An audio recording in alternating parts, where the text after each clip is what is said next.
Leo inherits his late brother's position as alpha after 7 years of dating me. He also inherits his brother's wife and the pack's former Luna, Jasmine. Each time he sleeps with her, he comforts me gently. You're my only mate, Mia. Once Jasmine gets pregnant and gives birth to Blazetooth Pack's heir, I'll hold the marking ceremony with you. He tells me that's the only condition his family asked of him before allowing him to inherit the position of alpha. Over the 6 months after returning to Blazetooth Pack, he sleeps with Jasmine 100 times. He starts with only spending one night a month with her to sleeping with her every night. Jasmine was finally found pregnant on the 100th night of my staying up the whole night waiting for him. At the same time, I receive news of her and Leo holding the marking ceremony. Upon hearing this, my son asks in confusion, "Didn't they say Dad is having the marking ceremony with the Luna he loves? Why isn't he here to take us home yet?" "Because I'm not the Luna he loves." I caress his head. "That's okay, though. I'll take you back to a place that we can really call home." What Leo doesn't know is that I'm the only daughter of the Alpha King. I've never cared about being Blazetooth Pack's Luna. Chapter I left Windmere back then because of Leo. My father believed Leo wasn't worthy of me, the rightful heir to the Alpha King, but I loved Leo. So, I gave up my inheritance, hid my true identity, and ran away with him. I never expected that our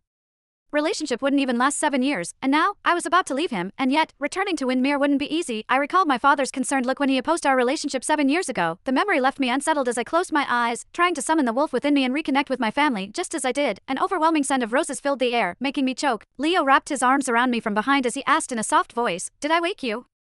It's still early, why don't you sleep a little longer?" He didn't know that I only pretended to be asleep on all those nights he went to see Jasmine. I was actually awake, waiting for him to come home. Lately, he'd been staying at Jasmine's place until morning. His entire body reeked of her strong rose perfume. I pushed him away with disgust. "Go take a shower, you smell awful." He sniffed himself and looked a little embarrassed before stepping back. "Sorry for ignoring your feelings, Mia. I know I've been seeing Jazz a lot lately. Has that been bothering you? I'll spend more time with you for the next few days, okay? I'm sure Jazz will understand." I watched him walk into the bathroom in silence. Since when did spending time with me require Jasmine's permission? To outsiders, I probably looked like the mistress ruining the bond between an alpha and his Luna. He wore nothing but a towel when he stepped out of the bathroom. As he wiped the water dripping down his abs, he looked just as handsome and irresistible as the day I first met him. Back then, I had sneaked out of Windmere for fun, only to be ambushed by an enemy tribe. He happened to pass by and save me, who was all alone, and got injured because of that. He took off his shirt for me to tend to his wounds, and the way the blood trickled down his abs made my face burn. I quickly looked away, but he wouldn't let me. "I saved you, that means you're mine now. I fell for you the moment I saw you. Be my one and only mate. You can stare at me whenever you want, okay?" He caught me staring at his abs again before laughing and pulling me into his arms happily. "Baby, do you want to have a good look? Come on." He became excited and took off his towel, but I frowned and turned my face away. He was not the same man he was 7 years ago. No matter how many times he showered, that sickly sweet rose scent wouldn't come off. It made me sick. Before I could push him away, a loud, urgent knock on the door interrupted us. It was